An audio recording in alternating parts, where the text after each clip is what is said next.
As long as everything's alive, okay. La la la la la la. Alright, hell, nobody's interested anyway, but, you know, I like this deal. I do. I'm talking to myself, and that's alright. Just because I've got a camera on here, I guess it feels like I'm talking to other people, so. Because I get so sick of it. I mean, and I think there's a lot of people that do and feel so helpless. I mean, geez, everybody, we have got to wake up. I mean, it is oppression. It is absolutely oppression that we are experiencing in this country right now. People don't understand it yet because most of them are fat and happy, and that's in times are tough and all that, but people, we ain't had it very tough around, you know, in this country yet, not compared to, well, the great generation, my grandparents' generation, and they're both passed away. All three of the grandparents that I knew have passed away, and there isn't any replacements. I mean, at least I got to see them. I got to see them and know them and understand that they existed. Heard stories about their childhood. I mean, they grew up, actually my grandpa grew up in that house right there that I live in. You can't see it, fuck, it's night, but anyway, my great grandpa bought this farm, and somehow he had a little cash with him. He come from London, England. He had a little money, and the people, Neil's, was their name, they built this house and some of the buildings, and you know, 30s came and they lost it for taxes. And my great grandpa happened to have a little money, and he bought it and was able to hold on to it and expand. He had some boys, and one of them was my grandpa, and Cliff, he actually, God bless him, and I can't get into that now, what happened, but I let him down. Let's just say I let him and his wife down. Didn't protect them from their kids.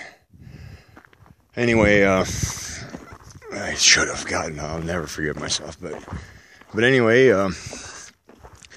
when my grandpa and grandma's land went up for auction, when their kids sold it, as soon as they got their greedy little fucking asses in control, when my grandparents lost control because they were helpless, and instead of helping them, their kids fucked them in the ass. But anyway, I bought this at auction, this 70 acres here where I live.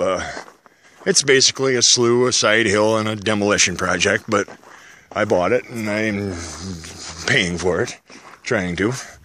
Got a few years left on her, and I sure hope things hold together so I can get the deed. But, yeah, this is my little program here. If you could see up there, this, you can't see shit, can you? Probably not, but anyway, right there. Oh, fuck, what's the point? It's a silo. It says Clifford Yexley and Sons. It's awesome. Silo is what it's a cement block tube. It stands up in the air about 50, 60 feet. They used to store feed in it, is what they were designed for. Snowmobile. It's actually the boys's. It's a 1975 Arctic Cheetah. And let me tell you what, this old son of a bitch goes to beat hell.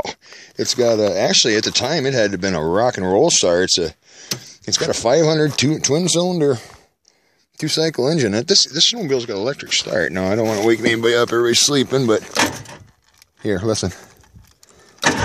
Oop, yeah, fucking A.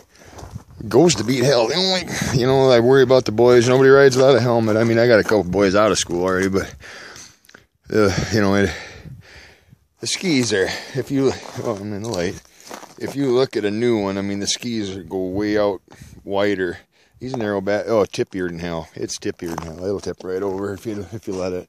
As a matter of fact, the other day I was going up to help the neighbor. He was sick as a dog, and I was helping him with his chores and feed his cattle and stuff, and took the sled up there and going across the ice, and I kind of was being a little rough on it, jumping and stuff, and one of the tie rod ends came off, the ski went goofy, and I went sideways on that ice and caught a piece of snow, threw me way in the hell off and gone. It made me realize I should have a helmet too. But just busted the dash, all the shit. It's you can't see it, but busted it all the shit. So I'm hunting them up another one.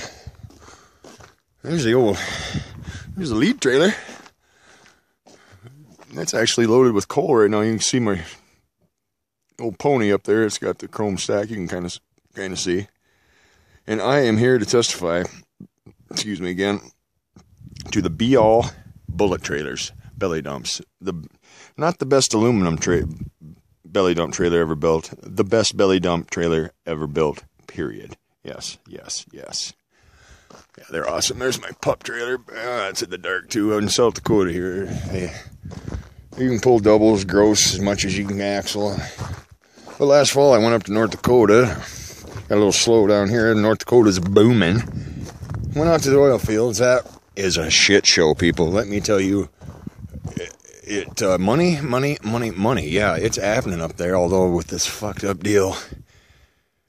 No, they're tanking crude, you know, which people are happy about that, and they really don't understand the implications, but it's actually slowed that fracking way down, and I don't know if that fracking is bad. It's all bad, but what the fuck? We've got to keep this ball rolling up here in this country. We've got, you know, that's the only thing. That's the only thing. Tell me what else is going in this United States. With their free trade agreements, they've fucking shipped over, you know, I won't get there, I'll go negative again, but it is a shit show. That's my favorite saying, shit show. George taught me that. George's a crusher foreman. He way good shit, lives in the Montana mountains in the family land, him and his family, with the few days that he gets to spend there, because he works like a Trojan he works for Fisher's for years. Fisher's is a big construction company and one of the best. They are top notch. We work with Fisher's here in this neck of the woods quite a bit. There in Millbank, quarry granite there, and they've well, they're really good to work with. But as opposed to LG Everest, they're commies, cocksuckers. Fuck you, LG Everest. Anyway. Hell. Good night. Here's my front door. There's Brandy. Come here. Yeah, it's on Katie too. Brandy and Katie, they're good dogs. They're my good dogs. They keep all the critters out of the yard.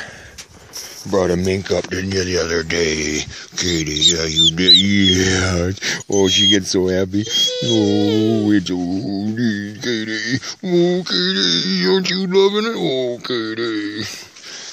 Now, Brandy, she's a better sheepdog, but she can't wait to go in the house. She gets in on her own. If you watch her, she'll get in on her own. Not with me watching her, she won't, but